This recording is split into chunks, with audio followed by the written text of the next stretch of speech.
नमस्कार। आज हम खुशवंत सिंह के मशहूर उपन्यास ट्रेन टू पाकिस्तान के पहले अध्याय पर गहराई से बात करने वाले हैं। अध्याय का नाम है डकैती। नमस्कार। हाँ, और इस चर्चा में हम देखेंगे कि ये उपन्यास हमें उस दुनिया में कैसे ले जाता है। मतलब बंटवारे की दहलीज पर खड़े मानो माजरा गांव की जिंदगी कैसी थी। बिल्कुल। और वो क्या घटना थी जिसने उस गांव की शांत दिखने वाली जिंदगी में उथल पुथल मचा दी। हमारा मकसद है उस माहौल को समझना, उन किरदारों को जानना। जी, ये अध्याय असल में उस तनाव की परतें खोलता है जो शांति के नीचे दबी हुई थी, और दिखाता है कि कैसे वो रोजमर्रा की नियमित जिंदगी अचानक टूटने वाली थी। तो चलिए शुरू करते हैं मानो माजरा के उस माहौल से। एक छोटा सा गांव है, सतलज नदी के करीब। हाँ, ज्यादा बड़ा नहीं। बताया गया है कि सिर्फ 3 पक्की इमारतें हैं। साहूकार लाला राम लाल का घर, एक सिख गुरुद्वारा और एक मस्जिद। कच्ची गलियां। गांव के बीच में एक बड़ा पुराना पीपल का पेड़ है जो शायद गांव का केंद्र है, और गांव के किनारे पर एक तालाब जिसके आसपास कीकर के पेड़ हैं। और जो आबादी है वो भी मिली जुली है, करीब 70 परिवार। इसमें सिर्फ एक हिंदू परिवार है, लाला रामलाल का।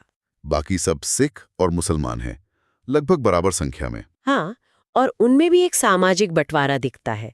जैसे सिख जमींदार हैं और मुसलमान ज्यादातर काश्तकार या किराएदार। और कुछ अछूत समझे जाने वाले परिवार भी हैं, मेहतर, जिनका धर्म भी पक्का नहीं बताया गया। कभी वो ईसाई मिशनरियों के पास चले जाते हैं, कभी गुरुद्वारे में दिख जाते हैं। लेकिन एक दिलचस्प बात है जो इन सबको शायद जोड़ती है। हाँ, वो देव। तालाब के पास कीकर के पेड़ों के नीचे वो एक पत्थर की सिल है ना। जी बिल्कुल, 3 फुट ऊंची। उसे गांव वाले देव कहते हैं, अपना लोकल देवता। और मजे की बात यह है कि हिंदू, सिख, मुसलमान, ईसाई सब छिपकर ही सही पर मानते हैं उसे। जरूरत पड़ने पर पूजा करते हैं। ये बात बहुत मायने रखती है, खासकर 1947 के माहौल में। ऊपर से सब शांत दिखता है, पर अंदर ये विभाजन है। और फिर ये साझा विश्वास। सही कहा। ये साझा विश्वास दिखाता है कि शायद रोजमर्रा की जिंदगी में धर्म की औपचारिक दीवारों से परे भी कुछ था।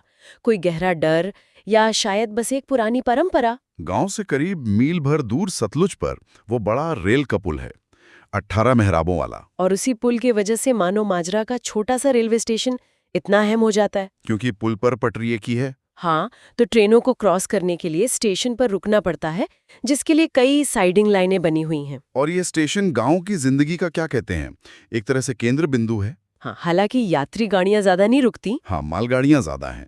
फिर भी स्टेशन मास्टर है, उसका असिस्टेंट है, छोटी मोटी दुकानें हैं। ये गांव का भारी दुनिया से कनेक्शन है। बिल्कुल, और ये आधुनिकता का प्रतीक भी है जो उस पारंपरिक जिंदगी में धीरे धीरे दाखिल हो रही है। और ये ट्रेनें, ये तो मानो माजरा की धड़कन है। पूरा जीवन चक्र इनसे जुड़ा है। हाँ, ये बहुत खूबसूरती से दिखाया गया है। सुबह गांव जागता है मेल ट्रेन की आवाज से। फिर मस्जिद से अजान की आवाज आती है, गुरुद्वारे से ग्रंथी की प्रार्थना। फिर 10:30 बजे दिल्ली वाली पैसेंजर ट्रेन आती है, तो लोगों के लिए जैसे दोपहर के आराम का सिग्नल होता है। काम रोककर खाना खाते हैं, सुस्ताते हैं। और शाम को लाहौर वाली पैसेंजर ट्रेन के आने पर फिर से जिंदगी शुरू होती है। मवेशी लौटते हैं, घरों में चूल्हे जलते हैं। और रात को जब मालगाड़ी की गड़गड़ाहट आती है तो बस सोने का समय हो गया। रात भर इंजनों की सीटियां, खटपट, ये आवाजें मानो माजरा की लोरी जैसी है। उपन्यास में वो एक पंक्ति है ना जो दिल पर लगती है, ये हमेशा से ऐसा ही था, 1947 की गर्मियों तक। उफ, हाँ, वो पंक्ति सब कह देती है। वो बताती है कि ये जो रोज की लय थी, ये जो स्थिरता थी, वो अब खत्म होने वाली है। एक बड़े बदलाव का इशारा है ये। और उस बदलाव की शुरुआत होती है एक हिंसक घटना से, डकैती से। जी। अगस्त 1947 की एक उमस भरी काली रात। हम्म। कीकर के पेड़ों के पीछे से 5 आदमी निकलते हैं। हाँ, हथियारबंद, भाले, बंदूकें, टॉर्च। उनका नेता है मल्ली, और वो सीधे साहूकार लाला रामलाल के घर की तरफ जाते हैं। यहाँ कहानी एकदम से पलट जाती है। अब तक शांति थी, नियम था, और अब अचानक हिंसा और अपराध। और निशाना कौन? साहूकार। गांव में अक्सर ऐसे लोग निशाने पर रहते हैं। उनकी बातचीत से ये भी पता चलता है कि इरादा सिर्फ लूटपाट नहीं है। वो गांव के ही एक दबंग, बदनाम आदमी जुग्गत सिंह उर्फ जुग्गा को फंसाना चाहते हैं। हाँ, वो कहते हैं कि जुग्गा के लिए चूड़ियां लाए हैं। ये उसे नामर्द साबित करने की कोशिश है। और वो जुग्गा की प्रेमिका नूरान, जो मुसलमान है, उसके बारे में भी बहुत भद्दी बातें करते हैं। ये दिखाता है कि डकैती के पीछे सिर्फ लालच नहीं, बल्कि पुरानी रंजिशें, गांव के अंदरूनी झगड़े भी हैं, और औरतों के प्रति उनका नजरिया भी सामने आता है। बिल्कुल। फिर वो रामलाल का दरवाजा तोड़ते हैं, अंदर औरतें चीखती हैं, अपने गहने फेंक देती हैं। वो रामलाल को पकड़ते हैं और वहां सीधे तौर पर नहीं कहा गया, पर यह साफ है कि उसे मार दिया जाता है। फिर भागते हुए वो गांव वालों को ललकारते हैं, है कोई मर्द तो बाहर आओ। और जाते जाते जुग्गा की झोपड़ी में वो चूड़ियां फेंक जाते हैं। ये सिर्फ डकैती नहीं, ये गांव के अहम पर, उसके स्वाभिमान पर चोट है, और जुग्गा को फंसाने का पक्का इंतजाम है। जी। और विडंबना देखिए, जिस वक्त ये सब हो रहा है, जुग्गा कहाँ है? हाँ, वो अपनी ही दुनिया में है। जैसे ही रात की मालगाड़ी का सिग्नल गिरता है, जो उसके लिए नूरान से मिलने का इशारा है, वो अपना भाला उठाकर घर से निकल जाता है। उसकी मां रोकती भी है, शक करती है, पर वो नहीं सुनता। वही सिग्नल डकैतों के लिए काम शुरू करने का और जुग्गा के लिए इश्क लड़ाने का। दोनों के रास्ते अलग हैं, पर अनजाने में एक दूसरे से जुड़ रहे हैं। वो नदी किनारे जाता है, जहां नूरान उसका इंतजार कर रही है।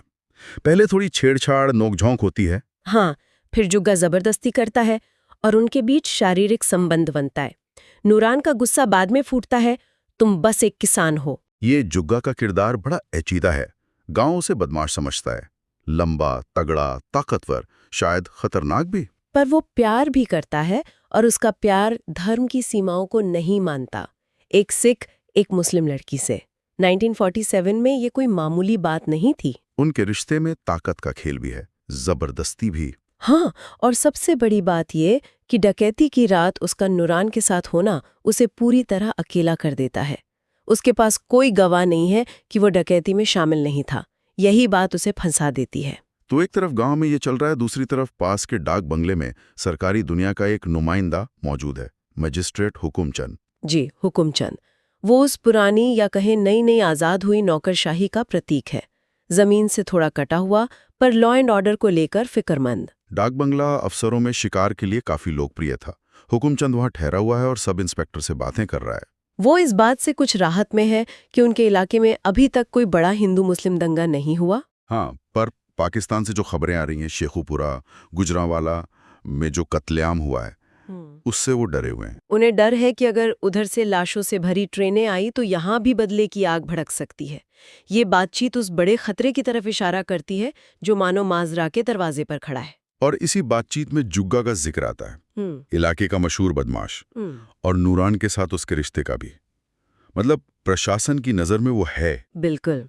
फिर शाम होती है और हुकुमचंद का एक बिल्कुल अलग रूप दिखता है। वो बड़े आराम से तैयार होता है, अच्छे कपड़े, सेंट, मूंछों पर वैक्स। लेकिन तभी एक अजीब घटना होती है। छत से 2 छिपकलियां लड़ती उसके बिस्तर पर गिरती हैं, और वो बुरी तरह डर जाता है। इसे अपशकुन मानता है। ये दिलचस्प है। एक तरफ वो कानून का रखवाला अफसर, दूसरी तरफ इतना अंधविश्वासी। ये उसके अंदर के डर को दिखाता है। वो शायद आने वाले खतरे को भांप रहा है। फिर गाने बजाने वाले आते हैं, और एक कम उम्र नाचने वाली लड़की, हसीना। यहाँ हुकुमचंद का दोहरापन और बढ़ जाता है। सरकारी जिम्मेदारी और निजी अयाशी। वो जैसे नाच गाने और शराब में डूबकर उस भयानक सच्चाई से भागना चाहता है जो बाहर फैली हुई है। वो शराब पीता है, लड़की का नाच देखता है, उसे पैसे देता है, फिर बाकी सबको भेज देता है, बस लड़की को रोक लेता है। लेकिन तभी बाहर कुत्तों के भौंकने और गोलियों की आवाज आती है। डकैती हो रही है। हाँ, और वो आवाजें उसकी रंगरेलियों में बाधा डालती हैं। वो जिस हकीकत से बचना चाह रहा था, वो उसके दरवाजे तक आ पहुंचती है। उसका निजी आराम और बाहर का संकट आमने सामने आ जाते हैं। ये टकराव कहानी के लिए बहुत अहम है। अगली सुबह स्टेशन पर माहौल कुछ अलग है। रोज से ज्यादा भीड़ है। लोग देर से आने वाली ट्रेनों का इंतजार कर रहे हैं, जिनमें अक्सर उजड़े हुए लोग, मतलब शरणार्थी होते हैं। हाँ, वो स्टेशन उस बड़ी उथल पुथल का एक छोटा सा अक्स बन जाता है जो देश में चल रही है। 10:30 बजे वाली ट्रेन आती है। उससे एक सिख जोड़ा उतरता है और साथ ही एक और आदमी। यह है इकबाल। नया कोण लाता है। वो बाहरी है, पढ़ा लिखा, सोशल वर्कर। उसके विचार गांव वालों से अलग होंगे। वो स्टेशन पर चारों तरफ देखता है और फिर गुरुद्वारे की तरफ चला जाता है। वहां उसकी मुलाकात होती है भाई मीत सिंह से, ग्रंथी से। और इकबाल अपना परिचय भी बड़े सोच समझ कर देता है। नाम सिर्फ इकबाल बताता है। हाँ, जो सिख, मुस्लिम, हिंदू कुछ भी हो सकता है। कहता है सामाजिक कार्यकर्ता हूं, विदेश में पढ़ा हूं। ये पहचान को छिपाना या उसे धुंधला रखना उस वक्त के माहौल में बहुत मायने रखता था। नाम से ही लोग दुश्मन या दोस्त तय कर लेते थे। इकबाल शायद इसीलिए सावधान है। वो कुछ घमंडी भी लगता है। और भाई मीत सिंह, वो सीधे साधे सवाल पूछते हैं। तनख्वाह कितनी है, शादी हुई, उम्र क्या है? इकबाल इन सवालों से असहज हो जाता है। वो बड़ी बड़ी बातें करने लगता है, समाज सेवा, देश का पिछड़ापन, पश्चिमी नैतिकता, भारतीय भ्रष्टाचार। और फिर वो काम करता है जिससे मीत सिंह चौंक जाते हैं। अपने झोले से सार्डीन मछली का टिन निकालकर बिस्कुट पर रखकर खाने लगता है। हाँ, ये सीन कमाल का है। ये सिर्फ खाने का फर्क नहीं, ये सोच का, संस्कृति का, नजरिए का टकराव है। इकबाल का शहरी पश्चिमी रहन सहन गांव के सीधे साधे धार्मिक माहौल से एकदम अलग है। इकबाल ने पिछली रात ट्रेन में बड़ी मुश्किल से काटी थी। भीड़, गर्मी, गंध। और लोग लगातार उससे सवाल पूछ रहे थे। उसके नाम और मंजिल की वजह से उसे मुसलमान समझ रहे थे।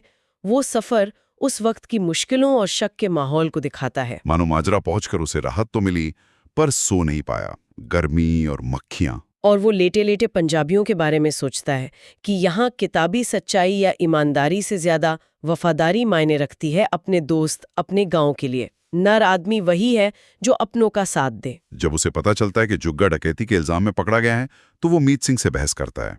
मीत सिंह का मानना है कि बुराई तो खून में होती है, सांप कैंचुली बदल सकता है, जहर नहीं। इकबाल से मिलने आते हैं। हाँ, एक सिख नेता, एक मुस्लिम नेता। ये दिखाता है कि गांव में अब भी कुछ हद तक भाईचारा बाकी है। वो देर से आने की माफी मांगते हैं, दूध पेश करते हैं। इकबाल मना कर देता है, खासकर जब लंबरदार उंगली से मलाई हटाता है। फिर वही शहरी नफासत और देहाती सादगी का टकराव। गांव वाले इकबाल से पूछते हैं, ये पाकिस्तान हिंदुस्तान क्या बला है, अंग्रेज क्यों जा रहे हैं? इकबाल बताता है कि अंग्रेजों को फौज की बगावत का डर था। पर गांव वालों को यकीन नहीं आता। उन्हें लगता है अंग्रेज अफसर अच्छे थे, ये आजादी तो पढ़े लिखे बाबुओं के लिए है, उनके लिए क्या बदलेगा। ये आम आदमी की सोच है। बड़ी राजनीतिक बातों से ज्यादा उन्हें अपनी रोजमर्रा की जिंदगी, अपनी सुरक्षा की फिक्र है। बिल्कुल। उन्हें लगता था अंग्रेजों के राज में कम से कम अमन तो था। इकबाल उन्हें जगाने की कोशिश करता है, किसानों मजदूरों की हुकूमत की बात करता है। तो वो उसे कम्युनिस्ट समझ लेते हैं। उनकी नजर में अंग्रेजी बेहतर थे। तभी मालगाड़ी की आवाज आती है और बात खत्म हो जाती है। इकबाल की कोशिश नाकाम रहती है। वो उसे भी एक और बाबू ही समझते हैं। और फिर पुलिस एक्शन में आती है। जुग्गा के घर की तलाशी होती है, भाला मिलता है। जुग्गा की माँ बेगुनाही की दुहाई देती है, उन चूड़ियों का जिक्र करती है जो डकैत फेंक गए थे, पर पुलिस ध्यान नहीं देती। पुलिस का रवैया जैसे पहले से तय है, जुग्गा ही मुजरिम है। हाँ, शायद उन्हें एक बलि का बकरा चाहिए था। इकबाल और जुग्गा दोनों को गिरफ्तार करके तांगे में पुलिस स्टेशन ले जाया जाता है। रास्ते में पुलिस वाले मुसलमानों के खिलाफ जहर उगलते हैं। और जुग्गा कर्म की कहानी सुनाता है। उसका भाग्यवादी नजरिया इकबाल के तर्कवाद से फिर टकराता है। और बातों बातों में जुग्गा नूरान के इश्क के चर्चे भी सामने आ जाते हैं। हवालात में इकबाल अखबार पढ़ने की कोशिश करता है, पर उसे सब बकवास लगता है। वो नेता बनने और त्याग करने के सपने देखता है। उसका ये रोमानी ख्याल जेल की हकीकत से टकराकर टूट जाता है। त्याग असल में कितना बदसूरत और मुश्किल हो सकता है, ये उसे शायद अब पता चलेगा। सब इंस्पेक्टर जुग्गा से मिलता है। जुग्गा डरा हुआ है, उसे पुलिस की मार का अनुभव है। वो कसम खाता है कि वो बेकसूर है, पर डकैतों का नाम नहीं बताता, शायद वफादारी के कारण या डर के कारण। सब इंस्पेक्टर उसे धमकाता है, मनी मन टॉर्चर के तरीके सोचता है। ये उस सिस्टम की क्रूरता दिखाता है। जुग्गा का मजबूत शरीर भी उस डर से कांप रहा है। इकबाल की प्रतिक्रिया दिमागी है, जुग्गा की शारीरिक। ये उनके वर्ग और अनुभव का फर्क भी दिखाता है। तो इस पहले अध्याय के आखिर में मानो माजरा की शांति पूरी तरह भंग हो चुकी है। डकैती ने सब कुछ बदल दिया है। हाँ, कहानी का मंच तैयार है, किरदार सामने हैं, जुग्गा, नूरान, इकबाल, हुकुमचंद, मीत सिंह, गांव वाले, और उनके साथ मुद्दे भी। धर्म की दीवारें तोड़ता प्यार, अपराध, टूटती कानून व्यवस्था, बाहर से आती नफरत की आहट और पुरानी जिंदगी का नई सोच से टकराव। ये सब उस बड़े तूफान की जमीन तैयार कर रहे हैं जो अभी आना बाकी है। और यहीं ये सवाल उठता है कि जब वो असली तूफान, वो बंटवारे की मजहबी हिंसा, जिसका प्रतीक वो लाशों से भरी ट्रेनें हैं, जब वो मानो माजरा पहुंचेगा, तो इन किरदारों का क्या होगा? इनके ये जो छोटे छोटे आपसी संघर्ष हैं, प्रेम कहानियां हैं, रंजिशें हैं, वो उस बड़ी ट्रेजेडी के सामने कैसे टिकेंगे? ये हमें अगले अध्यायों की तरफ ले जाता है। आज की चर्चा के लिए आपका बहुत शुक्रिया। शुक्रिया। श्रोताओं का स्वागत। आज हम खुशवंत सिंह के मशहूर उपन्यास ट्रेन टू पाकिस्तान के एक बहुत ही अहम और झकझोर देने वाले अध्याय पर बात करेंगे। हाँ, उसका दूसरा अध्याय, कलयुग। बिल्कुल, कलयुग। ये अध्याय हमें सीधा ले जाता है 1947 के उस दौर में मनोमाजरा नाम के एक छोटे से गांव में, सीमा पर बसा हुआ गांव। हाँ, और ये दिखाता है कि कैसे विभाजन की जो भयानक लहरें थीं, वो इस शान से गांव तक पहुंची। जहां जिंदगी की एक अपनी लय थी जो सदियों से शायद बदली नहीं थी। बिल्कुल।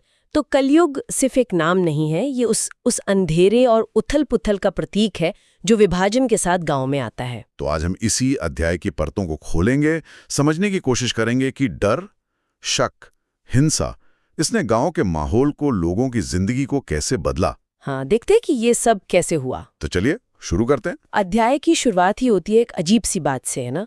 गांव की धड़कन, मतलब ट्रेनें, उनका टाइम बिगड़ने लगता है। हाँ, ये सितंबर 1947 की बात है। और ये सिर्फ टाइम टेबल की गड़बड़ी नहीं थी, ये पहला संकेत था कि कुछ बहुत बुरा होने वाला है। क्योंकि मनोमाजरा के लिए ट्रेनें तो वो जिंदगी थी। बिल्कुल बिल्कुल। कैलेंडर, घड़ी, सब कुछ। सुबह 10:30 बजे की मेल ट्रेन आती थी तो गांव जागता था। अच्छा। हाँ, फिर दिन में पैसेंजर ट्रेन, वो दोपहर के खाने और आराम का सिग्नल थी, और शाम को मालगाड़ी, मतलब दिन खत्म। ये एक तयशुदा रूटीन था। और इस रूटीन पर सब टिके थे, आम लोग भी और गांव के जो धार्मिक नेता थे, इमाम बख्श और भाई मीत सिंह। हाँ, उनकी नमाज और अरदास का वक्त भी इन्हीं ट्रेनों से जुड़ा था। तो जब ये ट्रेनें लेट होने लगी, कभी आईं कभी नहीं, तो पूरा गांव हिल गया। एक बेचैनी सी फैल गई होगी। बहुत ज्यादा। लोग समझ नहीं पा रहे थे, यहाँ तक कि इमाम बख्श और भाई मीत सिंह भी, वो भी कंफ्यूज थे कि पहले कौन प्रार्थना शुरू करे। अजीब सी स्थिति। हाँ, ये छोटी सी बात दिखाती है कि वो जो जानी पहचानी दुनिया थी ना, उसकी नींव कैसे हिल रही थी। ये सिर्फ वक्त की गड़बड़ी नहीं थी, ये जिंदगी की अनिश्चितता की शुरुआत थी। और इसी माहौल में एक सुबह वो होता है जो कलयुग के आने का ऐसे ऐलान कर देता है। वो भूतिया ट्रेन। हाँ, वो भूतिया ट्रेन। पाकिस्तान से आई एक ट्रेन सुबह सुबह स्टेशन पर रुकती है। बाहर से देखने में बिल्कुल आम, कोई भीड़ नहीं, छतों पर कोई नहीं, एकदम शांत। लेकिन उसमें कुछ बहुत भयानक रूप से गलत था। हाँ, वो खामोशी, जैसे मौत की खामोशी। और जैसे ही ट्रेन रुकी, स्टेशन पर अचानक भागदौड़ मच गई। कौन कौन थे वहां? गार्ड था, स्टेशन मास्टर, पास में जो फौजी चौकी थी वहां से सिख अफसर आए, सब इंस्पेक्टर और मजिस्ट्रेट हुकुमचंद, सब फटाफट पहुंचे। और उन्होंने आते ही क्या किया? सबसे अजीब बात थी उनकी गोपनीयता। आते ही गांव वालों को स्टेशन से भगा दिया, बिल्कुल खाली करवा दिया। इसी से शक गहराया होगा। जाहिर है, गांव वालों में डर भी फैला और शायद अधिकारियों पर गुस्सा भी आया होगा कि आखिर छुपा क्या रहे हैं ये लोग। लोग फिर अपनी छतों पे चढ़ गए होंगे देखने के लिए। हाँ, दूर से देखने की कोशिश कर रहे थे। तरह तरह की बातें होने लगी, अफवाहें उड़ने लगी। लोग गुरुद्वारे में जमा भी हुए, लेकिन किसी को कुछ पता नहीं था। इमाम बख्श और मीत सिंह वो और परेशान हो गए। और फिर दोपहर होते होते मामला और बिगड़ गया। अधिकारियों ने गांव के लंबरदार बंता सिंह को बुलाया। अच्छा। और हुक्म दिया कि बहुत सारा केरोसिन तेल और लकड़ी जमा करो। 2 फौजी ट्रक्स भी दे दिए इसके लिए। ओए, इतनी लकड़ी और तेल का क्या करना था? गांव वाले समझे नहीं होंगे। बिल्कुल नहीं समझे, हैरान थे। यहाँ तक कि इमाम बख्श ने हिम्मत करके वो जो सिख फौजी ऑफिसर था उससे पूछने की कोशिश की, तो उसे बड़ी बेरुखी से डांट कर चुप करा दिया। ये बर्ताव भी गांव में जो हिंदू मुस्लिम सिख भाईचारा था, उस पर एक चोट जैसा था। ये सब बहुत तेजी से बदल रहा था। हाँ, फिर वो ट्रक लकड़ी और तेल लेकर स्टेशन के पास नदी की तरफ गए, और गांव वालों ने अपनी छतों से जो देखा उससे उनके रोंगटे खड़े हो गए। क्या देखा उन्होंने? दूर आसमान में धुआं उठने लगा, पहले नारंगी, फिर तांबे जैसा, और फिर एकदम गहरा लाल। आग की लपटें दिख रही थीं, बहुत ऊंची। और फिर हवा का रुख बदला। पहले केरोसिन की बहुत तेज गंध आई, फिर जलती लकड़ी की, और उसके बाद वो असहनीय गंध जलते हुए इंसानी मांस की। हे भगवान! पूरा गांव सन रह गया एकदम। मौत जैसा सन्नाटा छा गया। किसी को पूछने की जरूरत ही नहीं पड़ी कि क्या हो रहा है। समझ गए सब? सब समझ गए। ट्रेन पाकिस्तान से आई थी और उसमें जिंदा लोग नहीं थे, लाशें थीं, सिख और हिंदुओं की लाशें। और उनका इस तरह दाह संस्कार किया जा रहा था? हाँ, सामूहिक दाह संस्कार। उस शाम गांव के इतिहास में ऐसा पहली बार हुआ कि मस्जिद से अजान की आवाज नहीं आई। इमाम बख्श ने अजान नहीं दी? नहीं दी। ये चुप्पी, ये सिर्फ इमाम बख्श का दुख नहीं था, ये उस सामूहिक सदमे का प्रतीक थी जिसने मनोमाजरा को हमेशा के लिए बदल दिया था। वो पुरानी लय टूट गई थी। बिल्कुल। अब मासूमियत भी चली गई। हाँ, बिल्कुल।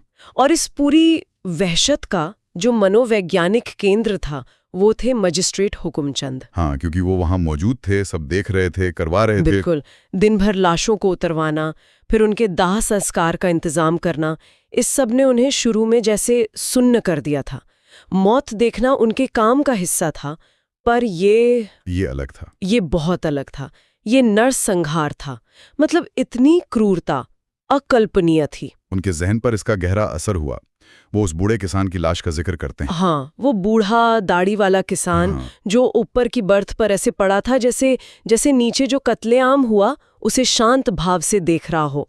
ये तस्वीर हुकुमचंद के दिमाग में अटक गई। यहाँ एक विरोधाभास भी है। हुकुमचंद का अपना एक फलसफा था जिंदगी को लेकर। हाँ, उनका मानना था कि मौत ही असली सच है, बाकी सब भावनाएं, इच्छाएं, मूल्य सब बेकार हैं, सब टेम्पररी हैं। ये सोच उन्हें जिंदगी की मुश्किलों से लड़ने में मदद करती थी, एक तरह की टुकड़ी। लेकिन इस भूतिया ट्रेन ने, इस हत्याकांड ने उनके इस फलसफे को हिला दिया। हाँ, पूरी तरह से झकझोर दिया। ऐसा क्यों? ये फलसफा यहाँ काम क्यों नहीं आया? मुझे लगता है उनका फलसफा शायद व्यक्तिगत दुख या प्राकृतिक आपदाओं के लिए बना था। वो शायद इस बात के लिए तैयार नहीं थे कि इंसान के साथ इतने बड़े पैमाने पर इतनी बेरहमी से ऐसा कर सकता है। ये मानव निर्मित आपदा थी। हाँ, ये सामूहिक पागलपन था और इसने उनके फलसफे को जैसे खोखला साबित कर दिया। उन्हें रात में भयानक सपने आने लगे। वही बूढ़े किसान का सपना? हाँ, खासकर उसी का। सपने में वो जिंदा हो जाता और हुकुमचंद का पैर पकड़ लेता। वो डर गए थे, बहुत डर गए थे। और इस डर से, इस अकेलेपन से, इस अंदरूनी टूट फूट से बचने के लिए वो क्या करते हैं? दो चीजों का सहारा लेते हैं, एक तो शराब जी, और दूसरा मानवीय संपर्क। हाँ, हसीना। हाँ। एक युवा मुस्लिम लड़की, नाचने गाने वाली, जिसे शायद उन्होंने पहले अपने मनोरंजन के लिए बुलाया था, लेकिन अब वो उनके लिए कुछ और बन जाती। हाँ, अब वो उनके लिए एक इमोशनल सपोर्ट जैसी बन जाती है। उनका रिश्ता बहुत कॉम्प्लेक्स है, उसमें अपराध बोध भी है, लेकिन उस वक्त उन्हें किसी के साथ की जरूरत थी। वो उससे बात करते हैं, उसकी जिंदगी के बारे में पूछते हैं, शायद अपने अंदर का जो खालीपन था उसे भरने की कोशिश करते हैं। ये सब चल रहा है, इंसानी त्रासदी का ये नाटक, और इसके पीछे प्रकृति भी अपना काम कर रही है। खुशवंत सिंह मानसून का बड़ा काव्यात्मक वर्णन करते हैं। हाँ, बहुत खूबसूरत वर्णन है। तपती गर्मी, धूल भरी आंधियां, बारिश का बेसब्री से इंतजार, और फिर उसका आना। क्या ये सिर्फ बैकग्राउंड सेटिंग है माहौल बनाने के लिए? मुझे लगता है ये उससे ज्यादा है। ये जो प्रकृति का चक्र है ना, भयानक गर्मी के बाद जिंदगी देने वाली बारिश, ये उस वक्त जो इंसानी क्रूरता चल रही थी उसके बिल्कुल उलट है। एक कॉन्ट्रास्ट। हाँ, एक गहरा कॉन्ट्रास्ट। जहां इंसान एक दूसरे को मार रहे हैं, जला रहे हैं, वहीं प्रकृति अपना नवीकरण का काम कर रही है। ये विरोधाभास, ये इंसान की बर्बरता को और ज्यादा उभारता है। और शायद लेखक ये भी कह रहे हैं कि प्रकृति कोशिश करती है इंसानी गुनाहों के निशान मिटाने की। बारिश उस चिता वाली जगह की राख और हड्डियों को धो देती है, लेकिन क्या वो लोगों के दिलों से नफरत और डर धो सकती है? ये सवाल रह जाता है। इसी बीच हमें प्रशासन के अंदर की भी झलक मिलती है। हुकुमचंद और सब इंस्पेक्टर की बातचीत होती है। हाँ, और वो बातचीत बहुत कुछ बताती है। लाशों की गिनती का अंदाजा लगाया जाता है, 1500 से ज्यादा। 1500? हाँ। फिर खबर मिलती है कि मनोमाजरा में सिख शरणार्थी आने वाले हैं, और इससे गांव के जो मुसलमान हैं उनके लिए खतरा बढ़ जाता है। और यहीं पर सब इंस्पेक्टर अपनी योजना बताता है। हाँ, और वो योजना सुनकर रोंगटे खड़े हो जाते हैं। वो बताता है कि उसने मल्ली, जो एक लोकल सिख डाकू है, और उसके गैंग को जेल से छुड़वाने की सिफारिश की है। क्यों? डाकुओं को क्यों छुड़वाना है? ताकि वो गांव के मुसलमानों पर हमला करे। क्या मतलब पुलिस खुद हिंसा करवाना चाहती है? हाँ, तर्क ये कि इससे मुसलमानों को गांव छोड़कर जाने का बहाना मिल जाएगा, उन्हें सुरक्षा के नाम पर कैंपों में भेज दिया जाएगा। ये तो बहुत ही भयानक है। ये दिखाता है कि सिस्टम कितना खोखला और अनैतिक हो चुका था। कानून व्यवस्था और सुरक्षा जैसे शब्द कैसे अपने मायने खो चुके थे। अधिकारी प्रॉब्लम सॉल्व करने की बजाय उसे और बढ़ाने का तरीका ढूंढ रहे थे, निर्दोष लोगों की जान की कीमत पर। और हुकुमचंद वो क्या करते हैं? हुकुमचंद अंदर से कांप जाते हैं ये सुनकर, लेकिन उनमें इसे रोकने की ना हिम्मत है ना ताकत। वो सिस्टम का हिस्सा है और अब वो खुद को उसी सिस्टम के जाल में फंसा हुआ पाते हैं, लाचार। और ये लाचारी, ये उनकी हसीना के लिए जो चिंता बढ़ती है उसमें भी दिखती है। बिल्कुल, हसीना उन्हें वो हिजरों वाली कहानी सुनाती है कि कैसे दंगों में हिजरों ने अपनी पहचान की वजह से खुद को भीड़ से बचा लिया था। ये कहानी भी उस वक्त की अजीब सच्चाई दिखाती है। लेकिन हुकुमचंद का डर और बढ़ जाता है। हाँ, डर तब सबसे ज्यादा बढ़ता है जब उन्हें ये एहसास होता है कि अगली ट्रेन जिस पर मल्ली के गैंग से हमला करवाने का प्लान है, हो सकता है उसी ट्रेन से हसीना को भी पाकिस्तान भेजा जाए। ओह, जिस ट्रेन पर हमले की योजना है उसी से? हाँ, ये ख्याल उन्हें पूरी तरह तोड़ देता है। वो उसे कहते हैं कि कुछ दिन यहीं रुक जाओ, मेरे घर पर, लेकिन वो जानते हैं कि ये कोई हल नहीं है। और अंत में वो क्या करते हैं? अंत में हम देखते हैं कि हुकुमचंद, जो खुद को नास्तिक और निसंग मानते थे, वो प्रार्थना कर रहे हैं। प्रार्थना किसके लिए? शायद हसीना के लिए, शायद खुद के लिए, अपनी आत्मा के लिए, या शायद उस पूरी इंसानियत के लिए जो उस कलयुग में रास्ता भटक गई थी। ये प्रार्थना उनकी चुनाट बेबसी का सबूत है। एक तरफ सिस्टम की ठंडी बेरहम योजनाएं, दूसरी तरफ एक मासूम लड़की की जान का खतरा, और बीच में वो खुद शक्तिहीन, नैतिक रूप से हारे हुए। तो ये था कलयुग अध्याय का एक नजारा। कैसे विभाजन की त्रसदी मनोरा के दरवाजे पर एक भूतिया ड्रेन बनकर आई, और कैसे उसने गांव की सदियों पुरानी लय भाईचारे को तोड़ दिया। डर और हिंसा ने रोजमर्रा की जिंदगी पर कब्जा कर लिया। और किरदारों को, जैसे हुकुमचंद को, ऐसे नैतिक सवालों और व्यक्तिगत त्रासदियों के सामने खड़ा कर दिया जिनका कोई आसान जवाब नहीं था। बिल्कुल सही। ये अध्याय हमें यही दिखाता है कि इतिहास सिर्फ बड़ी घटनाओं का नाम नहीं है, वो आम इंसानों की जिंदगी पर पड़ने वाले गहरे जख्मों की कहानी है। खुशवंत सिंह ने बहुत बारीकी से दिखाया है कि कैसे डर, शक, अफवाहें और सत्ता का खेल कैसे रिश्तों को, फैसलों को, इंसानियत को रौंद सकता है। हाँ, हुकुमचंद की लाचारी, सब इंस्पेक्टर की वो चालें, गांव वालों का डर, ये सब मिलकर उस भयानक वक्त की एक सच्ची तस्वीर बनाते हैं। और ये हमें आज भी सोचने पे मजबूर करता है ना, कि जब समाज ऐसे संकट से गुजरता है, जब नफरत और हिंसा फैलती है, तो नैतिकता की, इंसानियत की क्या जगह बचती है? एक व्यक्ति का क्या कर्तव्य होता है? ये बहुत गहरा सवाल है। शायद श्रोता इस पर सोच सकते हैं कि ऐसी मुश्किल परिस्थितियों में सही गलत का फैसला कैसे होता है। क्या सिस्टम का साथ देना हमेशा सही है, खासकर तब जब सिस्टम खुद गलत रास्ते पर हो? अपना ज़मीर और समाज की जिम्मेदारी, इनके बीच संतुलन कैसे बने? जरूर सोचने वाली बात है। खैर, अगली बार फिर मिलेंगे एक और स्रोत की गहरी पड़ताल के साथ। तब तक के लिए अलविदा। स्वागत। आज हम खुशवंत सिंह की एक बहुत ही खास किताब ट्रेन टू पाकिस्तान और उसके भी एक अहम हिस्से पर बात करेंगे। हाँ, तीसरा अध्याय, जिसका नाम है मानो माजरा। ये वो जगह है जहां कहानी असल में सांस लेती है। बिल्कुल। तो हम बात कर रहे हैं 1947 की गर्मियों की।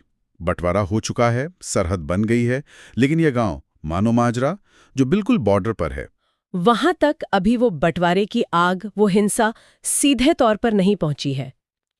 एक अजीब सी ऊपरी शांति है वहां। तो आज हम इसी मानो माजरा को समझने की कोशिश करेंगे।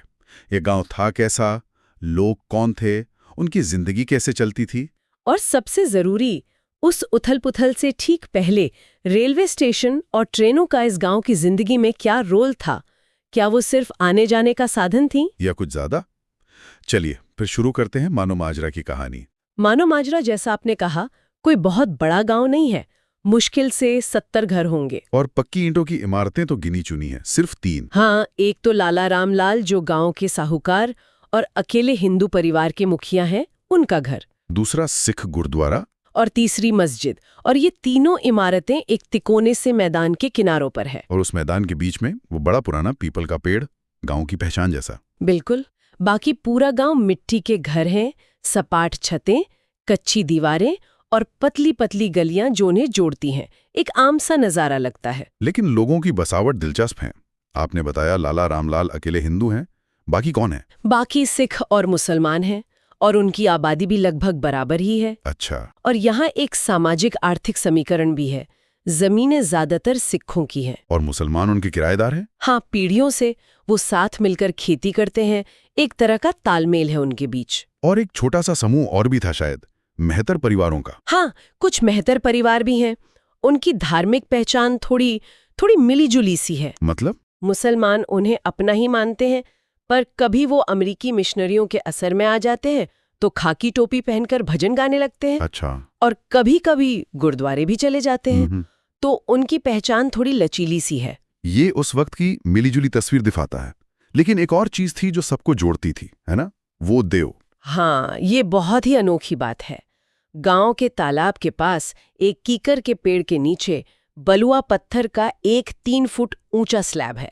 बस एक पत्थर, जिसे सब देव कहते हैं, स्थानीय देवता। और कमाल ये है कि इसकी पूजा हिंदू, सिख, मुसलमान, वो नाम के ईसाई, मेहतर सब करते हैं। सब? छिपकर ही सही, पर करते सब हैं। हाँ, जब कोई खास मन्नत मांगनी हो या कोई मुसीबत हो। ये दिखाता है कि बाहरी बंटवारे के शोर के बावजूद गांव के अंदर एक साझा विश्वास, एक आपसी सम्मान था। ये उस मिलीजुली संस्कृति का सबूत है जो शायद अब खत्म होने की कगार पर थी। बिल्कुल। अच्छा, गांव के भूगोल पर आते हैं। सतलुज नदी का जिक्र है। हाँ, कहते हैं मानो माजरा सतलुज किनारे है, पर असल में नदी गांव से कोई आधा मील दूर है। और सतलुज तो पंजाब की बड़ी नदियों में से है। बहुत बड़ी। मॉनसून के बाद तो फैलकर मीलों चौड़ी हो जाती है, और फिर जब पानी उतरता है तो हजारों धाराओं में बढ़ जाती है। और इसी नदी पर वो मशहूर रेलवे पुल है। हाँ, गांव से करीब 1 मील उत्तर में 18 मेहराबों वाला एक शानदार पुल। लेकिन उस पर पटरी सिर्फ एक ही है, सिंगल लाइन। और इसी सिंगल लाइन ने मानो माजरा स्टेशन को इतनी अहमियत दे दी। बिल्कुल, क्योंकि पुल पर एक ही ट्रैक है तो कम जरूरी ट्रेनों को ज्यादा जरूरी ट्रेनों के लिए रास्ता देना पड़ता है। तो उन्हें मानो माजरा स्टेशन पर रुकना पड़ता है, साइडिंग में। हाँ, इसीलिए मानो माजरा हमेशा से अपने स्टेशन के लिए जाना जाता रहा है। यहाँ मालगाड़ियां अक्सर रुकती थीं, तेज ट्रेनों को पास देने के लिए। तो स्टेशन के आसपास थोड़ी रौनक भी रहती होगी। हाँ, एक छोटी सी बस्ती सी बन गई थी। दुकानदार, फेरी वाले यात्रियों को खाना, पान, सिगरेट, चाय, मिठाइयाँ बेचते थे। और स्टेशन का स्टाफ बड़ा तामझाम था क्या? नहीं, बिल्कुल नहीं। स्टेशन मास्टर ही सब कुछ थे। टिकट बेचना, लेना, टेलीग्राफ पर मैसेज भेजना, लेना, सब वही करते थे। अकेले? उनका एक सहायक था, बस वो सिग्नल के लीवर चलाता था और शाम को लैंप चलाता था प्लेटफॉर्म पर और सिग्नल पर। बड़ा सीधा साधा इंतजाम था। और ट्रेनें? क्या सभी ट्रेनें रुकती थी? नहीं, एक्सप्रेस ट्रेनें तो बस हवा की तरह निकल जाती थीं। रुकती थी तो सिर्फ 2 पैसेंजर ट्रेनें, धीमी वाली। कौन सी? एक सुबह दिल्ली से लाहौर जाती थी और दूसरी शाम को लाहौर से दिल्ली आती थी। बस यही 2? हाँ, पैसेंजर ट्रेनें यही 2, लेकिन मालगाड़ियां वो अक्सर रुकती थी। डिब्बे छोड़ने, जोड़ने, पानी भरने, रात भर स्टेशन पर शंटिंग चलती रहती थी। इंजनों की आवाज, सीटियां, डिब्बों की खटपट। हाँ, वो आवाजें मानो माजरा की रात का हिस्सा थीं। तो मतलब ये ट्रेनें सीधे तौर पर शायद हर गांव वाले के रोज के काम की ना हो। शायद नहीं, लेकिन ये गांव की पहचान बन गई थी, उसकी जिंदगी की लय बन गई थी, जैसे गांव की धड़कन इन ट्रेनों से जुड़ी हो। आपने एकदम सही पकड़ा। ये ट्रेनें मानो माजरा की घड़ी थीं, उनका कैलेंडर थीं। पूरा गांव अनजाने में इसे ही अपनी जिंदगी इन ट्रेनों के टाइम टेबल के हिसाब से जीता था। ये बड़ा दिलचस्प है। कैसे? जैसे सुबह सूरज निकलने से भी पहले जब लाहौर जाने वाली मेल ट्रेन दूर पुल के पास पहुंचकर 2 लंबी सीटियां मारती है, तो जैसे पूरा मानो माजरा एक साथ जाग जाता है। पेड़ों पर कौवे चिल्लाने लगते हैं, चमगादड़ पीपल के पेड़ पर लौटने लगते हैं। और ठीक तभी मस्जिद से अजान की आवाज, अल्लाहु अकबर। हाँ, और उसी अजान को सुनकर गुरुद्वारे के ग्रंथी जी भी उठते हैं, नहाते हैं और अपनी सुबह की प्रार्थना शुरू करते हैं। कमाल है, एक ट्रेन की सीटी 2 मजहबों की सुबह का इशारा बन गई। बिल्कुल। फिर दिन चढ़ता है। करीब 10:30 बजे सुबह दिल्ली से आने वाली पैसेंजर ट्रेन स्टेशन पहुंचती है। तब तक गांव में क्या होता है? तब तक जिंदगी रफ्तार पकड़ लेती है। किसान खेतों से दोपहर के खाने और आराम के लिए घर लौटते हैं। मर्द लोग पीपल के नीचे सुस्ताते होंगे। हाँ, बातें करते हैं, ऊँघते हैं। लड़के भैंसों को तालाब ले जाते हैं नहलाने। लड़कियां खेलती हैं, और औरतें? औरतें अपने घरों में आंगनों में जुटती हैं, एक दूसरे के बालों में तेल लगाती हैं, बच्चों के सिर से झून निकालती हैं और गांव भर की बातें करती हैं। जन्म, मौत, शादी, झगड़े, जिंदगी एकदम धीमी, शांत। फिर शाम को? शाम को जब लाहौर से दिल्ली जाने वाली पैसेंजर ट्रेन आती है तो वो एक तरह से सिग्नल होता है कि चलो भाई, अब फिर से काम पर लगो। मवेशी वापस लाए जाते हैं, दूध दुहा जाता है। औरतें रात का खाना पकाने लगती हैं, दिन ढलने लगता है। और रात में ट्रेनों का क्या रोल था? रात में परिवार छतों पर चारपाई डालकर खाना खाते हैं, दूध पीते हैं, फिर अंधेरा गहराता है और तब स्टेशन से आवाज आती है रात की मालगाड़ी की। अच्छा, मालगाड़ी रात को आती थी? हाँ, अक्सर। और जब वो स्टेशन पर आकर रुकती है तो छतों पर लेटे लोग एक दूसरे से कहते हैं, लो मालगाड़ी आ गई। जैसे गुड नाइट कह रहे हो। हाँ, बिल्कुल वैसा ही। उसके बाद फिर मस्जिद से रात की अजान होती है, गुरुद्वारे में शाम का पाठ होता है। और मालगाड़ी वहीं खड़ी रहती है काफी देर तक शंटिंग होती है, आवाजें आती रहती हैं, बच्चे उन्हीं आवाजों को सुनते सुनते सो जाते हैं। बड़े भी पुल पर उसकी गड़गड़ाहट सुनकर नींद में चले जाते हैं। अगर रात में कोई और तेज ट्रेन गुजरी तो उस पर सिर्फ गांव के कुत्ते भौंकते हैं। इंसानों के लिए दिन का अंत उस रात वाली मालगाड़ी से ही होता था। एक बंधी हुई सदियों पुरानी लय थी ये। और यहीं खुशवंत सिंह वो एक लाइन लिखते हैं जो कलेजा पकड़ लेती है। हमेशा से ऐसा ही था। 1947 की गर्मियों तक बस ये एक वाक्य बता देता है कि ये सब अब बदलने वाला है, ये शांति, ये लय टूटने वाली है। बिल्कुल। और ये अध्याय सिर्फ इस शांति को नहीं दिखाता, बल्कि उस आने वाले तूफान के लिए जमीन भी तैयार करता है, किरदारों के जरिए, घटनाओं के इशारों से। हाँ, इसी अध्याय में किरदारों का परिचय भी शुरू होता है, जैसे वो 5 डाकू जो रात में नदी की तरफ जा रहे हैं। हाँ, उनका जिक्र आता है और हमें बाद में पता चलता है कि गांव के साहूकार लाला रामलाल की हत्या होती है। शायद ये वही डाकू हैं, हालांकि इस चैप्टर में हत्या नहीं दिखाई गई। और वो डाकू आपस में 2 नाम लेते हैं, जग्गा और नूरन। हाँ, और फिर हमारी मुलाकात होती है जगत सिंह यानी जग्गा से, गांव का बदनाम लड़का, एक डाकू का बेटा, तगड़ा, रोबदार, जिसे पुलिस ने गांव में ही नजरबंद कर रखा है, रात को बाहर नहीं निकल सकता। लेकिन वो निकलता है उसी रात। कब? जब मालगाड़ी का सिग्नल गिरता है। यानी ट्रेन का वक्त उसकी आजादी का वक्त है। हाँ, वो नदी किनारे जाता है नूरन से मिलने। नूरन एक गरीब मुस्लिम जुलाहे की बेटी। उनके बीच एक गहरा छुपा हुआ रिश्ता है। हाँ, और ये रिश्ता मजहब की दीवारों के पार जा रहा है, ठीक उस वक्त जब ये दीवारें और मजबूत की जा रही हैं। जग्गा का किरदार बड़ा दिलचस्प है, बुरा माना जाता है, पर नूरन के लिए उसका प्यार उसे बदल रहा है। हाँ। वो उससे शादी करना चाहता है। ये उस बंटवारे की सोच के बिल्कुल खिलाफ है। दूसरी तरफ गांव के बाहर भी कुछ चल रहा है। वो मजिस्ट्रेट हुकुमचंद, डिस्ट्रिक्ट मजिस्ट्रेट, वो गांव के पास वाले सरकारी रेस्ट हाउस में आके रुका है। शिकार के लिए मशहूर है वो जगह। और वो सब इंस्पेक्टर से बात करता है। उनकी बातचीत से क्या पता चलता है? पता चलता है कि ऊपर से भले ही शांति हो, लेकिन अंदर खतरा है। सब इंस्पेक्टर बताता है कि पाकिस्तान से लाशों से भरी ट्रेनें आने की खबरें हैं। और मानो माजरा क्योंकि सरहद पर है, इसलिए ये जगह अब बहुत अहम हो गई है। पुलिस की नजर में जग्गा ही गांव का इकलौता बदमाश है जिस पर शक है। हुकुमचंद का अपना रवैया भी अजीब है। इतनी टेंशन में भी उसे अपनी शानो शौकत की पड़ी है। छिपकलियों से डरता है। हाँ, जैसे वो छिपकलियां किसी आने वाले अपशकुन का प्रतीक हों। और रात को गाने बजाने वाली पार्टी बुलवाता है, शायद ध्यान बटाने के लिए। वो खतरे को जानता है पर उसका सामना नहीं करना चाहता, शायद। और फिर तीसरा किरदार आता है इकबाल। वो अजनबी जो ट्रेन से उतरता है, पढ़ा लिखा बाबू जैसा। हाँ, एक बहुत भीड़ भरी गंदी ट्रेन से वो मानो माजरा पहुंचता है और गुरुद्वारे में पनाह लेता है, भाई मीत सिंह के पास। उसकी पहचान, नाम तो ऐसा है जो हिंदू, मुस्लिम, सिख कोई भी हो सकता है। बिल्कुल। वो खुद को सोशल वर्कर कहता है। शायद अमन कायम करने आया है या शायद अपनी किसी पार्टी के लिए माहौल देखने आया है। ये साफ नहीं है।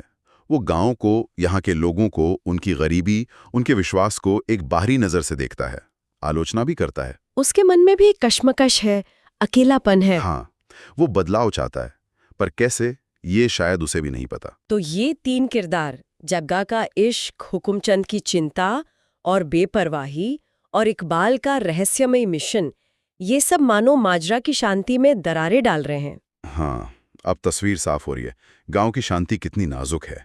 अफसर तनाव की बात कर रहे हैं, एक बाहरी आदमी राजनीतिक मकसद से आया है, गांव के लड़के का इश्क दूसरे मजहब की लड़की से है, सरहद पार से हिंसा की खबरें हैं। और ये सब उस बड़ी घटना से पहले हो रहा है, उस लाशों वाली ट्रेन के आने से पहले, जिसका इशारा हुकुमचंद की बातों में है। बिल्कुल।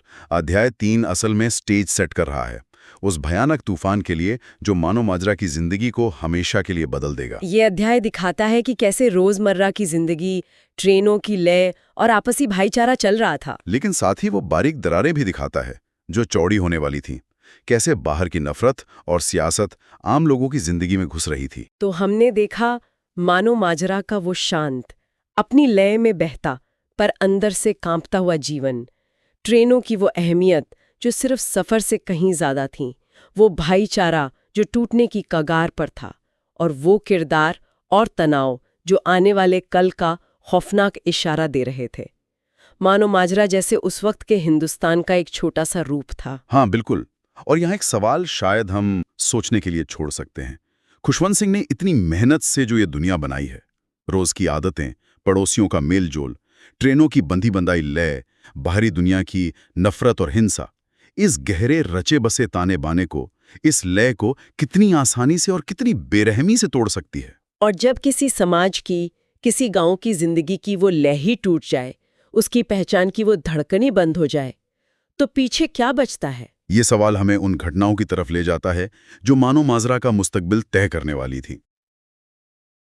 नमस्कार, आज हम खुशवंत सिंह के कालजयी उपन्यास ट्रेन टू पाकिस्तान के शायद सबसे मार्मिक और निर्णायक हिस्से पर बात करने वाले हैं। जी हाँ, उसका आखिरी अध्याय कर्म। बिल्कुल, हमारे पास उपन्यास के वो अंश हैं जो हमें सीधे विभाजन की उस त्रासदी के बीच ले जाते हैं, मनो माजरा गांव के चरमोत्कर्ष तक। हाँ, ये कहानी है 1947 की उन झुलसा देने वाली गर्मियों की।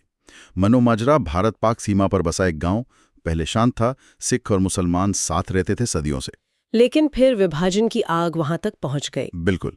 और उपन्यास का यही हिस्सा कर्म उस वक्त पर केंद्रित है जब गांव के मुसलमानों को पाकिस्तान भेजने वाली ट्रेन चलने को है। और उसी ट्रेन पर एक भयानक हमले की साजिश भी रची जा रही है। जी, और इसी माहौल में कहानी का एक मुख्य पात्र है जग्गा सिंह। गांव का बदनाम डाकू समझा जाता है उसे। हाँ, और वो हाल ही में जेल से छूट कर आया है। और कहानी के इस मोड़ पर उसकी भूमिका एकदम सेंट्रल हो जाती है। तो आज हम यही समझने की कोशिश करेंगे, जग्गा ने आखिर किया क्या, क्यों किया, और इसका उपन्यास के शीर्षक कर्म से क्या कनेक्शन है। हाँ, क्योंकि कर्म सिर्फ चैप्टर का नाम नहीं है, ये पूरे उपन्यास का जो नैतिक ताना बाना है उसका एक बहुत जरूरी धागा है। अच्छा। और जग्गा का जो आखिरी काम है वो इस कॉन्सेप्ट को बहुत ही नाटकीय ढंग से सामने लाता है, सोचने पर मजबूर करता है। तो चलिए थोड़ा बैकग्राउंड समझते हैं। मनो माजरा में स्थिति विस्फोटक है ना? कुछ समय पहले पाकिस्तान से लाशों से भरी एक ट्रेन आई थी। हाँ, जिसे भूतों वाली ट्रेन कहा गया। और उन लाशों को गांव के पास ही जलाया गया था। उसकी गंध, उसका डर, उसने हवा में जैसे नफरत घोल दी थी। और इसी बिगड़ते माहौल में अधिकारियों ने, मजिस्ट्रेट हुकुमचंद भी थे उनमें, जी, उन्होंने गांव के मुसलमानों को उनकी सुरक्षा के नाम पर पहले एक रिफ्यूजी कैंप में भेज दिया। और अब प्लान था कि उन्हें एक स्पेशल ट्रेन से पाकिस्तान भेजा जाए। लेकिन ये सुरक्षा का वादा कितना खोखला था, ये जल्दी ही पता चलने वाला था। हाँ, क्योंकि तभी पाकिस्तान से कुछ सिख रिफ्यूजी गांव पहुंचे। बिल्कुल। हाँ। अपना सब कुछ खोकर आए थे।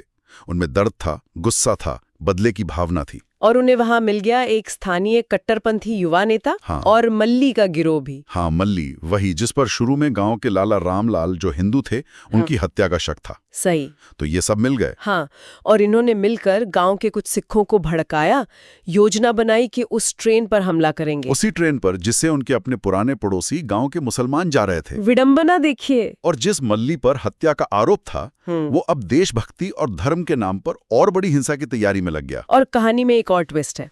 ठीक इसी टाइम पे जग्गा सिंह और इकबाल सिंह गांव लौटते हैं। जी। उन्हें लाला रामलाल की हत्या के झूठे आरोप में गिरफ्तार किया गया था।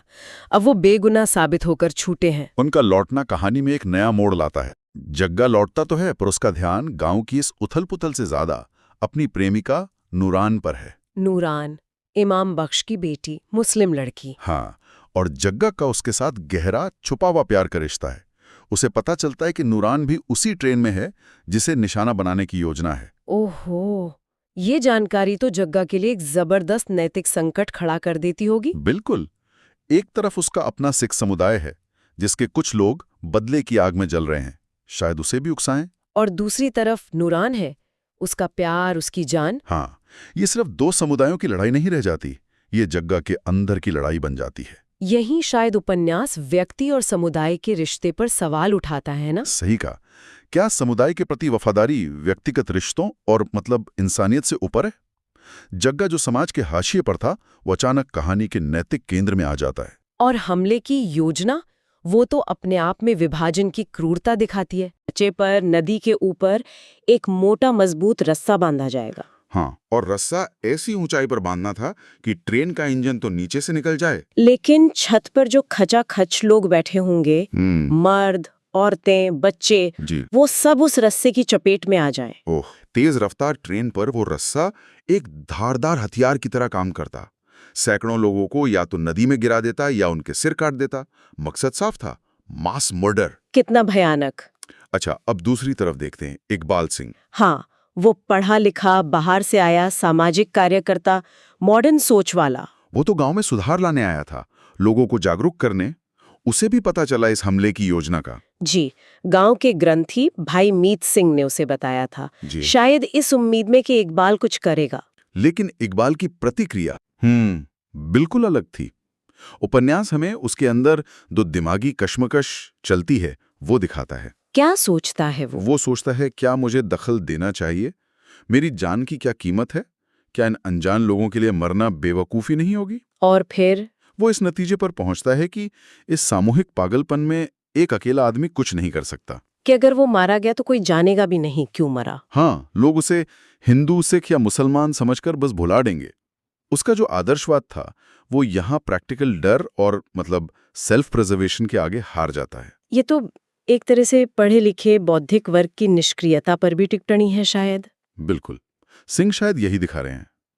इकबाल तर्क करता है, विश्लेषण करता है, लेकिन अंत में वो विस्की पीकर सोने का फैसला करता है। वो कहता है कि ये अराजकता में व्यक्तिगत जीवन बचाने का सर्वोच्च कर्तव्य है। हाँ, जो एक तरह से उसकी विचारधारा का खोखलापन भी दिखाता है जब असली परीक्षा की घड़ी आती है। और तीसरा अहम किरदार इस वक्त मजिस्ट्रेट हुकुमचंद। जी, जिले को सबसे बड़ा अधिकारी, कानून व्यवस्था उसकी जिम्मेदारी, लेकिन वो पूरी तरह लाचार है, टूटा हुआ महसूस कर रहा है। वो भूतों वाली ट्रेन वाली घटना ने उसे बहुत झकझोर दिया था। हाँ, उसे अपने पद की सीमाएं दिख रही हैं, शायद अपनी नैतिक विफलताएं भी। उसे हसीना नाम की एक युवा मुस्लिम लड़की की याद आती है, जिसके साथ उसके रिश्ते कुछ कॉम्प्लिकेटेड थे। हाँ, और उसे डर लगता है कि कहीं वो भी उसी ट्रेन में ना हो। वो पछतावे और अपराध बोध से भर जाता है, पर कुछ कर नहीं पाता। वो भी आखिर में बस प्रार्थना करने लगता है। जी, ये उस वक्त की एडमिनिस्ट्रेटिव और मॉरल फेलियर का प्रतीक है। तो अब मंच तैयार है उस रात के लिए। कर्म अध्याय का दिल। हमले का वक्त करीब आ रहा है। जग्गा गुरुद्वारे जाता है। वो क्या सोच रहा है हमें ठीक नहीं पता, पर उपन्यास बताता है कि वो ग्रंथी भाई मीत सिंह को गुरु नानक की वाणी का पाठ करते सुनता है। और वो वाणी कर्म और न्याय के बारे में है। हाँ, by thought and deed be judged forsooth, for God is true and dispenseth truth. मतलब तुम्हारे विचारों और कर्मों से ही तुम्हारा न्याय होगा, क्योंकि ईश्वर सत्य है और सत्य का ही विधान करता है। क्या ये पंक्तियां जग्गा के अंदर कुछ जगाती हैं? याद है पहले उसने इकबाल से कर्म के सिद्धांत पर बहस की थी। हाँ, कहा था कि बुरे कर्मों का फल बुरा होता है। इकबाल ने तब माना नहीं था। बिल्कुल। तो प्रार्थना के बाद जग्गा चुपचाप वहां से निकलता है, पुल की तरफ चल देता है। रात घनी है, हल्की चांदनी है। पुल के पास हमलावर हथियारों के साथ छिपे हैं, ट्रेन का इंतजार कर रहे हैं। तभी उनकी नजर पड़ती है एक भीमकाय साया पुल के स्टील के खंभों पर चढ़ रहा है, ठीक उस जगह जहां वो जानलेवा रस्सा बंधा है। ये जग्गा है। वो अपनी कमर में बंधी छोटी सी कृपाण निकालता है और पूरी ताकत से उस मोटे रस्से को काटना शुरू कर देता है। हमलावर तो हत्ते बक्के रह गए होंगे। बिल्कुल, पहले चिल्लाते हैं, धमकाते हैं, गालियां देते हैं, लेकिन जग्गा रुकता नहीं, पूरी लगन से रस्से पर वार करता रहता है। तब हमलावरों का नेता गुस्से में गोली चलाता है। गोली जग्गा के पैर में लगती है। उफ! उसका पैर नीचे लटक जाता है, पर वो एक हाथ और दूसरे पैर से खुद को संभाले रखता है और रस्सा काटता रहता है। ट्रेन अब बिल्कुल पास आ गई है। उसका शोर, धुआं, चिंगारियां। माहौल एकदम तनावपूर्ण। हमलावर बौखलाकर गोलियों की बरसात कर देते हैं। कई गोलियां जग्गा के सीने और पेट में लगती हैं। वो रस्से से झूल जाता है, लेकिन गिरते गिरते शायद अपनी आखिरी सांस तक वो रस्से के आखिरी कुछ रेशों को काट डालता है, अपनी कृपाण से, शायद दांतों से भी। रस्सा टूट जाता है जग्गा का बेजान शरीर नीचे नदी की तरफ गिरता है। और ट्रेन ट्रेन पूरी रफ्तार से पुल के ऊपर से गुजर जाती है, छत पर बैठे हजारों मुसलमान अनजान इस बात से कि मौत उनके सिर के ठीक ऊपर से गुजरी थी। और एक गुमनाम डाकू ने अपनी जान देकर उन्हें बचा लिया। हाँ, वो सुरक्षित पाकिस्तान की ओर बढ़ जाते हैं। ये दृश्य, ये तो रोंगटे खड़े कर देता है। यकीनन उपन्यास के सबसे शक्तिशाली दृश्यों में से एक है, और यहीं से कर्म की असली पड़ताल शुरू होती है। कि जग्गा का ये अंतिम कार्य क्या था? क्या ये उसके पिछले पापों का प्रायश्चित था? वो डाकू था, उसका बाप भी डाकू था, फांसी चढ़ा था। हाँ, क्या ये जीवन भर के बुरे कर्मों का हिसाब चुकता करना था? या फिर ये सिर्फ और सिर्फ नूरान के लिए था? वो जानता था नूरान ट्रेन में है। क्या ये व्यक्तिगत प्रेम की जीत थी, जिसने उसे बाकी सब कुछ भुलाकर ये कदम उठाने पर मजबूर कर दिया? या शायद कुछ और? क्या ये उस क्षण में नफरत और हिंसा के उस चरम माहौल में इंसानियत का एक स्वतः स्फूर्त कार्य था? कि बस जाने बचानी है, चाहे वो किसी भी समुदाय की हो? खुशवंत सिंह हमें कोई सीधा जवाब नहीं देते। वो जानबूझकर ये सवाल खोला छोड़ते हैं। बिल्कुल, और यही इस अध्याय को इतना गहरा बनाता है।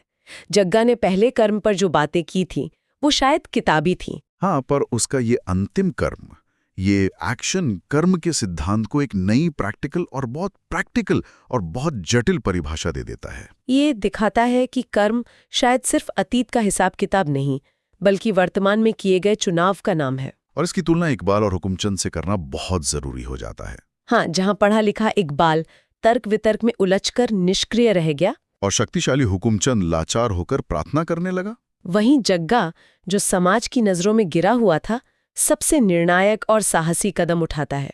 ये दिखाता है कि संकट के समय नैतिकता और साहस किसी डिग्री या पद के मोहताज नहीं होते। तो ट्रेन टू पाकिस्तान का ये कर्म अध्याय हमें महज एक कहानी का अंत नहीं दिखाता। नहीं, बल्कि ये मानवीय विकल्पों की जटिलता, नैतिकता के दबाव और कर्म की बहुस्तरीय प्रकृति को उजागर करता है। जग्गा का बलिदान उसके बदनाम जीवन को एक अप्रत्याशित गरिमा और अर्थ दे जाता है।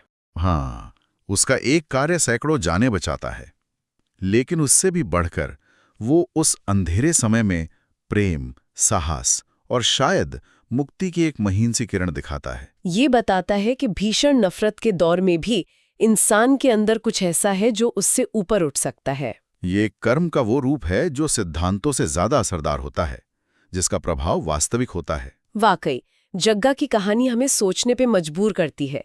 क्या किसी इंसान का एक महान निस्वार्थ कार्य उसके पूरे जीवन के पिछले कर्मों को संतुलित कर सकता है, या उन्हें एक नई रोशनी दे सकता है? और एक सवाल श्रोताओं के लिए भी छोड़ जाते हैं, क्या एक व्यक्ति का कर्म, साहस का एक अकेला एक्ट, वाकई सामूहिक नफरत और हिंसा की उस विनाशकारी लहर का रुख मोड़ सकता है, भले ही कुछ समय के लिए ही सही? जग्गा ने ट्रेन तो बचा ली, लेकिन क्या उसने नफरत को हराया? इस पर जरूर सोचिएगा।